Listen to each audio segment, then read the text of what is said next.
네, 사랑하는 우리 계명교회 청년부 모든 여러분들 반갑습니다. 다시 월요일이 시작되었어요. 제가 원래는 이거 영업 비밀이기는 한데 주일 전날 오후에 이제 목소리가 좀 괜찮을 때 녹음을 하는데 지금은 리얼 월요일 아침입니다. 그래서 여러분이 느끼는 피로를 저도 같이 느끼고 있다. 네, 뭐 그런 상태고요. 그래서 같이 말씀 살펴보고 또 잠깐 나눌 것도 나누고 하면서 우리가 같이 위로 받았으면 좋겠습니다. 말씀을 한번 좀 살펴보도록 하죠. 말씀은 빌립보서 1장 12에서 14절입니다. 제가 여러분들 위해서 읽도록 할게요. 형제들아, 내가 당한 일을 도리어 복음 전파의 진전이 된 줄을 너희가 알기를 원하노라. 이러므로 나의 매임이 그리스도 안에서 모든 시위대 안과 그 밖의 모든 사람들에게 나타났으니 형제 중 다수가 나의 매임으로 말미암아 주 안에서 신뢰함으로 겁없이 하나님의 말씀을 더욱 담대히 전하게 되었느니라. 아멘. 사도 바울은 이제 그들을 향한 어떤 감사와 기도 제목을 다 나눈 이후에 지금부터 이제 어떤 권면들을 본격적으로 하기 시작합니다. 먼저 좀 우리가 기억을 해야 될 건 뭐냐면, 복음이 기초적으로 어떤 상황을 가지고 있잖아요. 이렇게 서신서라는 거는 편지이기 때문에 어떤 상황을 가지고 있다라는 것과, 그래서 무언가를 이렇게 권면하는 내용들이 많이 나와요. 그래서 어떤 의미에서는 이런 류의 권면들이 우리에게 힘을 주기도 하고, 때로는 반대의 의미로 우리에게 꼭 그래야 하나 어떤 이런 불편함을 주기도 할 것이고, 또 궁금증을 만들어내기도 할 텐데, 여러분들이 그냥 있는 그대로 한번 잘 부딪혀봤으면 저는 좋겠다고 생각을 해요. 오늘 말씀도 좀 어떤 의미에서는 그럴 수 있거든요. 한번 들어보면요, 처음에 바울은 형제들아 라고 부르고 있습니다. 그러니까 굉장히 친밀감을 나타내고 지금 얘기를 하고 있는 거죠. 내가 당한 일이 도리어 라고 얘기를 하는데, 내가 당한 일이라고 하는 건 이 부분을 조금 이해할 필요가 있어요. 그러니까 사도 바울이 당한 일이 굉장히 은혜가 되었던 것 같아요. 무슨 일이냐면, 사도행전의 기록을 좀 이렇게 번갈아 가면서 볼 필요가 있는데, 사도행전에 보면은 중간에 한 20장쯤 가면 이런 사건이 나옵니다. 그러니까 하나님의 영이 임한 사람들이 예언을 막 하기 시작해요. 그게 어떤 예언이냐면, 사도 바울이 로마에 가서 고난을 당하고 거기서 순교할 것이다 라는 내용의 막 예언들을 하기 시작합니다. 어쨌든 고난을 당할 거야, 이런 이게 예언을 해요. 막 그래서 이 예언을 받은 사람들이 바울에게 당연히 사도 바울을 사랑하니까 어떻게 조언을 할까요? 가지 말라고 하겠죠. 그러니까 여러분이 여러분 주변에서 뻔히 보이는 고생의 길을 가려는 사람을 보면 정말 사랑하면 사실은 말리고 싶죠. 왜냐하면 사람의 어떤 본심은 그래도 내 지인이, 그래도 내 주변 사람이 좀 덜 고생했으면 좋겠는 마음이 당연히 있으니까 그냥 고생을 안 했으면 좋겠다, 그리고 특별히 그런 고통을 안 당했으면 좋겠다라고 생각한 바울의 어떤 동역자들은 바울 보고 올라가지 말라고 얘기를 했는데, 사도 바울은 나도 그 계시를 받았다라고 얘기를 해요. 그러니까 그렇지만 나는 가야 한다, 왜냐면 그게 하나님의 뜻이기 때문이다 라고 얘기를 했어요. 그러니까 같은 예언의 사건을 두고 사도 바울은 그게 하나님의 뜻이니 순종해야 된다라고 해석을 했고, 바울을 아끼는 동역자들은 어떤 의미에서는 바울을 아꼈지만 하나님의 뜻과는 상관없이 나아갔던 것을 볼 수 있죠. 그게 내가 당한 일이에요. 그러니까 지금 바울은 가택연금, 로마에서 감옥 생활을 하고 있습니다. 그러니까 뭐 어떻게 가택연금을 했는지 제가 자세히는 모르지만 조금 비교적 자유롭다 하더라도 바울이 하는 행동 하나하나가 어떤 수감 상태이기 때문에 당연히 감시를 받았을 것 같아요. 그런 내가 당한 일이, 바울이 당한 일이 사실은 어떻게 만들기 쉽냐면, 사실은 사람을 절망하게 하기가 쉽죠. 그러니까 우리가 예를 들면 이런 거예요. 우리가 너무나 사랑하는 어떤 선교사님이 계셨다고 생각을 해보죠. 그 선교사님이 해외에 나가셨어요. 누가 봐도 고생 끼는 게 뻔히 보였어요. 그러면 우리는 어떤 기도들을 주로 할까요? 그래도 선교사님이 그곳에서 붙잡히거나 어려운 일 겪지 않고 사역하도록 기도하겠죠. 그랬는데 그분이 만약에 붙잡혀서 감옥에서 옥고를 치르고 있다고 뉴스가 들리면 사실 우리는 어떻게 반응할까요? 절망스러울 것 같지 않아요? 아, 내가 진짜 기도하는 게 의미가 있나? 아, 정말 하나님이 저 사도와 함께 하시는 건가?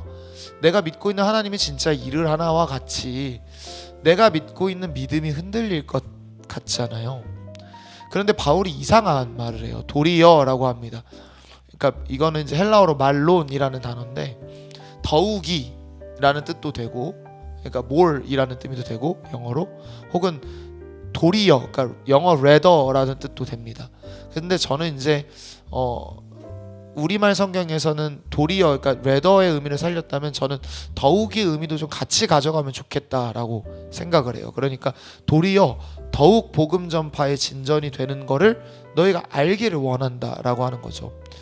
이게 어떻게 가능하냐? 그러니까 지금 알기를 원한다는 말은 그들이 그 사실을 잘 인지하지 못하고 있을 수 있다라는 것 같아요.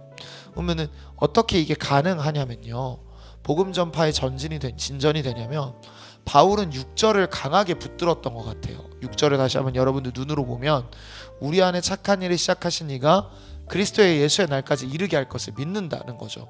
그러니까 바울은 뭘 믿었냐면 우리 안에서 착한 일을 시작한 주님께서 우리를 계속해서 인도해 가실 것을 믿었어요. 한순간도 빠짐없이 주관하실 것을 믿었던 거죠. 그러니까 내가 잡힌 일이 하나님께서 이 상황을 주관하고 계시는 상황이고 하나님이 이 상황을 예견하고 계시는 상황이었다면 이 일을 통해서도 복음이 진전하고 있는 것을, 복음이 더욱이 전파되고 있는 것을 믿어야 된다라는 거였죠. 그러니까 여러분, 이걸 좀 우리 삶에 적용을 해보면요, 우리의 눈으로 보기에는 좋지 않아 보이는 여러 사건들이 사실 우리 삶에서 연속적으로 발생할 때가 있죠. 그죠? 힘든 일도 있을 수 있고 어려운 일도 있을 수 있고, 사실 여러분도 그렇겠지만 월요일 아침을 시작한다는 것, 저에게는 오늘도 새벽 예배를 제가 오늘 설교 담당이었기 때문에 인도하고 무언가를 감당해야 한다는 것 자체가 어떤 의미로는 어렵기도 하고요, 어떤 우리가 처해 있는 환경과 상황이 우리를 힘들게 할 수도 있어요. 그죠? 무언가 뭐가 계속 해결되지 않는 일을 해야 되는 청년들도 있을 수 있고, 해결되지 않는 문제들 혹은 너무나 두렵고 떨리는 상황을 앞두고 있는 청년들도 있을 수 있고, 혹은 예상했던 문제가 여지없이 기도했지만 터져서 막 어렵게 하는 경우도 있을 수 있잖아요.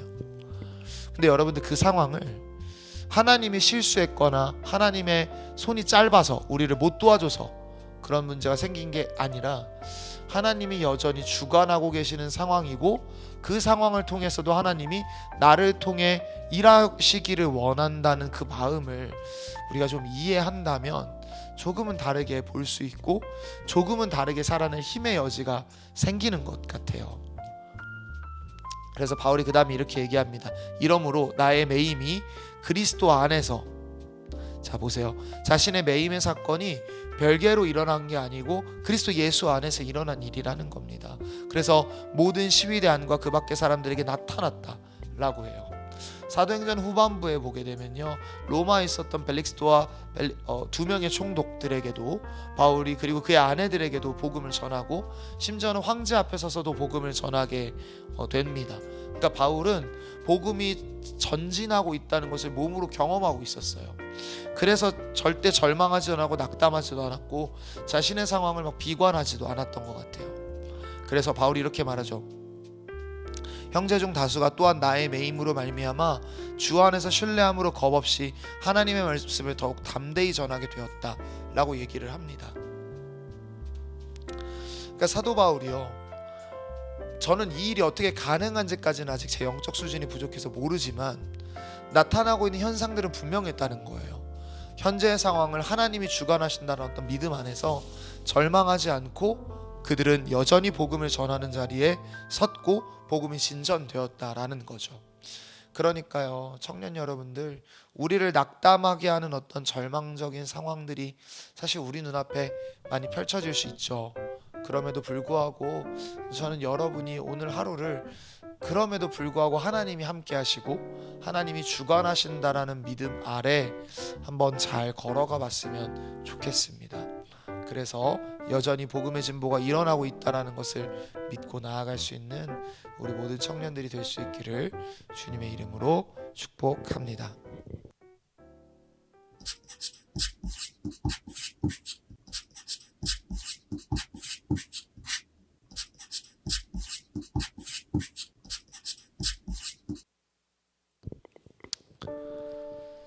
오 하나님의 성령님, 나의 연약함을 도와주소서.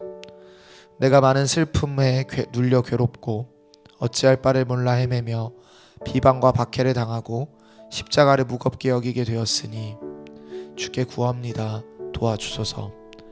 내 안에 그릇된 일을 부추기는 것과 악한 욕망을 보듬는 것과 주님의 즐거움이 아닌 즐거움과 주님을 슬프게 하는 행위와 마음에 지어진 죄악의 둥지를 주께서 보시거든 내게 입맞추어 용서해 주시고 나의 두 발을 가르치셔서 주님의 계명의 길을 걷게 하소서. 근심 걱정에서 나를 구해내셔서 복되고 거룩한 자 되게 하소서. 나를 도우셔서 흔들림 없고 담대한 걸음으로 구별된 삶을 살게 하시며 나의 연약함과 맞서 싸워 이기게 하소서.